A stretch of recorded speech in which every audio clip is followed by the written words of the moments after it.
Lors d'une réunion d'urgence dimanche, les membres de la communauté andine ont adopté un dispositif d'entraide afin de lutter contre le crime organisé en Amérique latine.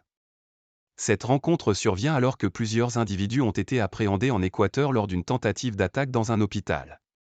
Une réunion d'urgence des pays membres de la communauté andine, CAN, était consacrée à l'Équateur, miné par les violences liées au narcotrafic, dimanche 21 janvier à Lima au Pérou. À l'issue de ce sommet, la Colombie, le Pérou, la Bolivie et l'Équateur ont annoncé la création du premier réseau andin de sécurité contre le crime organisé, selon une déclaration officielle. Ce réseau garantira un service 24 heures sur 24 et 7 jours sur 7 pour fournir et recevoir des informations, et ou demander des informations à d'autres pays, sur l'activité des groupes criminels qui ont, ou peuvent mener, des opérations transnationales, ont indiqué les ministres des Affaires étrangères, de l'Intérieur et de la Défense de la CAN.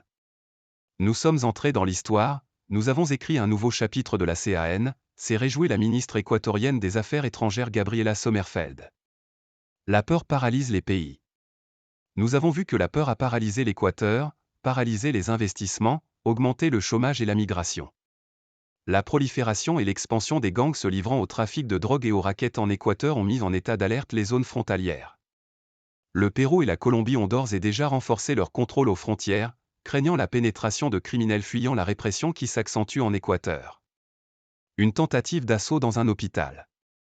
Le même jour, des dizaines de personnes ont été arrêtées en Équateur lors d'une tentative d'assaut dans un hôpital.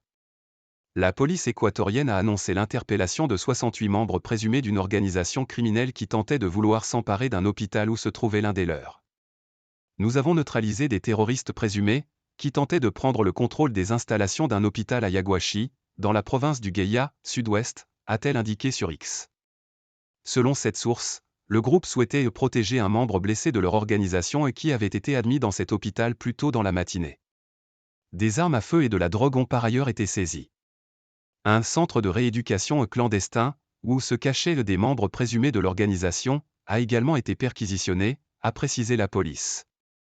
Les autorités ont récemment fermé plusieurs centres de ce type, essentiellement des hôpitaux clandestins gérés par des gangs qui, selon les autorités, ne disposent pas des équipements médicaux nécessaires pour soigner des patients. Dimanche, environ 10 tonnes de drogue ont également été saisies près de la ville de Vince, dans la province de Los Ríos, ouest, a indiqué l'armée sur X. Un pays miné par le narcotrafic et la violence des gangs. Considéré comme un pays plutôt sûr, l'Équateur s'enfonce depuis 5 ans dans la violence, sur fond de ralentissement économique et d'appauvrissement consécutif à la pandémie de Covid-19. En 2023, le taux d'homicide est passé de 6 à 46 pour 100 000 habitants. Situé entre la Colombie et le Pérou, plus important producteur de cocaïne au monde, l'Équateur est resté pendant des années à l'abri de la violence liée au narcotrafic. Mais de simple pays de transit, il est devenu un centre d'opération et de logistique pour l'expédition de la cocaïne vers l'Europe. Et une vingtaine de gangs font littéralement la loi, notamment depuis les prisons. Un cran dans la terreur a été franchi le 9 janvier avec l'assaut en direct à la télévision publique TC d'hommes lourdement armés, encagoulés, qui ont pris brièvement en otage journalistes et employés de la chaîne avant que les forces de l'ordre ne parviennent à les libérer. 13 assaillants ont été arrêtés. 8 jours plus tard, le procureur antimafia César Suárez chargé d'enquêter sur cette spectaculaire attaque a été assassiné, tué par balle en plein jour dans le centre de Guayaquil. Le jeune président Daniel Noboa a décrété l'état d'urgence et déclaré le pays en guerre intérieure contre les gangs qualifiés de terroristes, déployant plus de 20 000 militaires sur le terrain. Avec AFP.